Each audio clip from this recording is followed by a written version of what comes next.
All right, part B on question 2, 3 plus square root x equals x. So this is a radical equation and it has a radical in it. And the first step to solving an equation like this is to isolate the radical expression.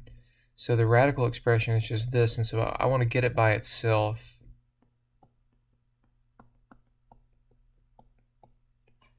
And the reason why I want to do that is because the next step is going to be to square the equation, both sides. And so if I had the radical mixed up with other expressions and I had to do the squaring, well, things would get messy. But now things will be slightly less messy. So square root of x squared is just x.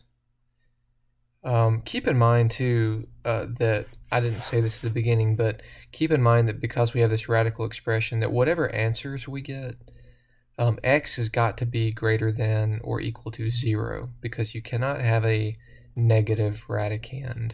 Okay, so I'll make a note of that in a second. But anyway, our next step would be to FOIL this out. So that's going to be x squared minus 6x plus 9. And if you're unsure of where I'm getting that, I'm just FOILing x minus 3 times x minus 3. And let me write that down, what I said earlier about x. So here x has got to be greater than or equal to 0. Okay, continuing. Let's move this x to the other side.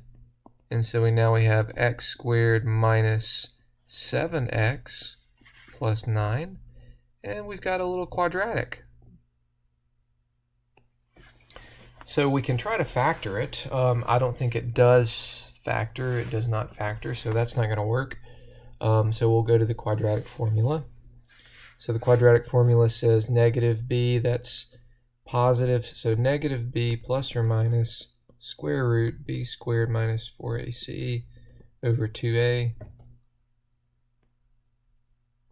And so this is x equal positive 7 plus or minus b squared is 49 minus 4 times a is 1 and c is 9. And this is all over 2 times 1. Okay, so x is 7 plus or minus 4 times 9 is 36, so that's 49. That's square root 49 minus 36 over 2. And so where are we at now? So we got 7 plus or minus, and then 49 minus 36 is 13.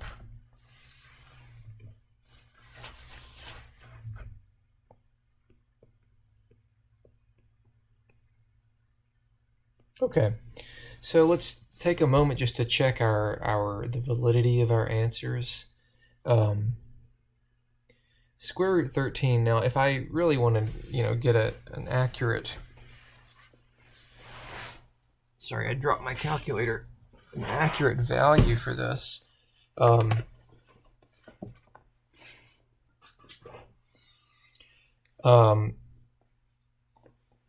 To make sure that neither one of these are negative, I just need to make sure that square root 13 is not bigger than 7.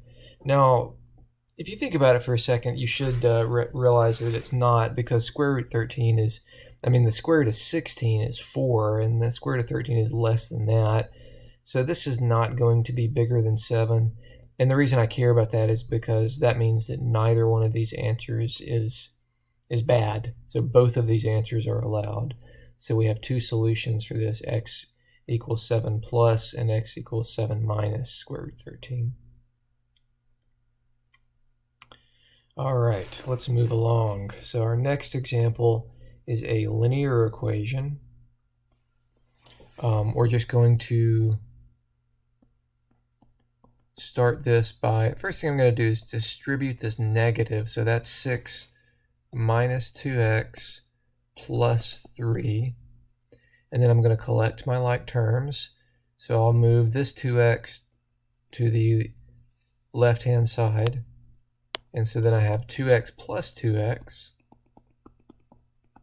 I'm going to move this 3 to the other side, so that's 6 plus 3 minus 3. So we have 4x, and this is equal to 6, because the 3's cancel, and then we get 6 over 4, or x equals 3/2. Now, we could check this solution also. We could actually have checked the last one if you have time, just by plugging in, but we could check that this one's easier to check, that you actually do get a true solution. So if you want to check it, just plug 3/2 in and make sure that you get a true statement. Alrighty, let's move along to question number 3. Find the domain and range for the following functions. Be sure to use correct interval notation. Okay, so domain and range for y equals 4 plus square root of x. So the way to think about this is to remember what the parent function is. The parent function is square root x. I say the way, this is one way to think about it. This is the way I would think about it. You may have another valid method, but the parent function, what is the domain and range of it? So the domain is going to be 0 to infinity, and you know what? The range is also 0 to infinity. Now, and then we can think about this as a function transformation.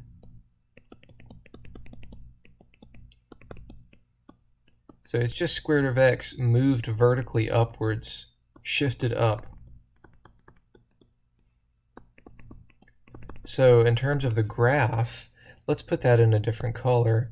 That's just going to be 1, 2, 3, 4. It's going to be the same picture, but just moved up. Okay. And so in terms of the domain and range, how does that change things? Well, the domain has not changed. So the domain is still 0 to infinity. Because the function hasn't moved left or right, the function has only moved vertically. And therefore the only change is going to be in the range. And so now instead of the range being 0 to infinity, the range is now going to begin at 4, and it's going to go up to positive infinity.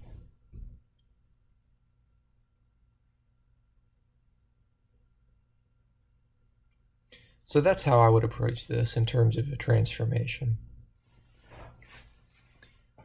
All right, part B.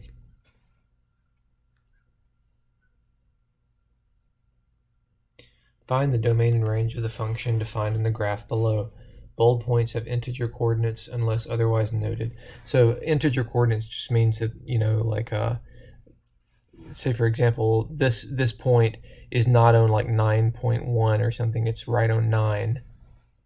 And its coordinates would be 9, 6. So that's all that's talking about, except for when otherwise noted, such as here, that's not an integer coordinate, but it tells you what the coordinate is. Okay, so anyways, our domain is the x values, right, that where the function's defined. And so let's move horizontally. Let's go all the way to the left, which would be, I'm going to, I don't know why my highlighter's not working, but it's not. So I was hoping I could highlight.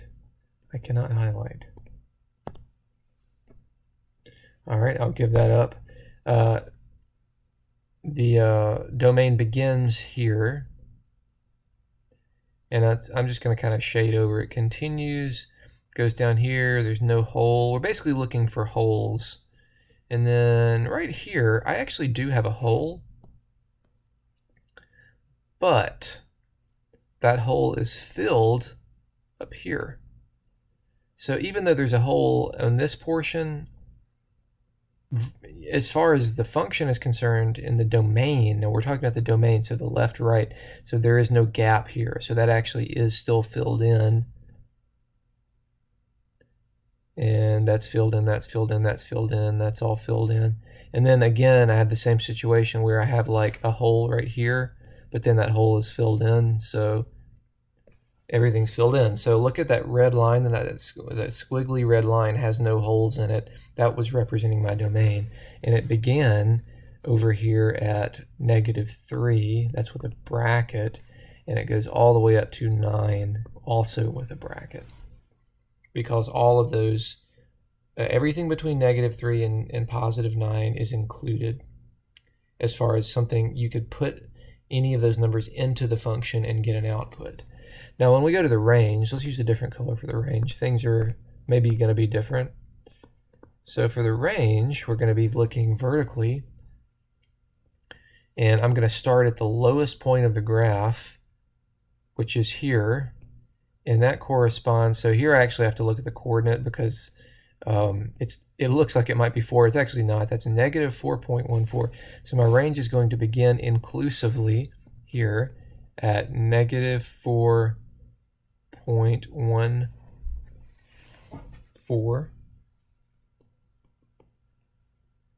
All right, and then we start traveling up. And now I'm looking for holes kind of like this way. So no holes, no holes, no holes, no holes, no holes. Now right here, I actually have a legitimate hole because there's a hole there and then there's nothing else. And the function is not even defined again until I get to right here. That's 6. So the way we represent that is we're going to go -4.14 up to +5. And then since it's empty, that's going to be a parentheses, union. And then the next thing is this little singleton point right here. And the way I indicate that is with a curly bracket. So single points get curly brackets. And that's 6. That's the value of that point. And then we again have more holes right here, and so we have another union, and we pick the function back up at 7 and carry on up to 9, where once again we have another hole, and so that's going to go from bracket. It's bracket because the 7 is actually filled in, and then up to 9, which is a ooh, I almost screwed up. Okay, so sorry. There is a hole right here, but that's not the important thing. Actually, the function is right here, so it is defined. So it's a bracket. I was about to put a parentheses there, but that's a bracket. So that, you know what this is? I drew a hole right here, but it's not a hole. It's actually filled in, and it's because of this horizontal line is actually there. If the horizontal line hadn't been there and it had just been like that, then it would have been a parenthesis.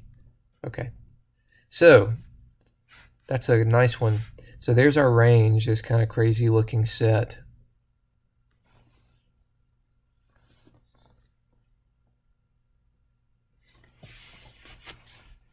And I think we will, let's pause the video here and then we'll come back and pick it up on question, what is that, 3, I guess.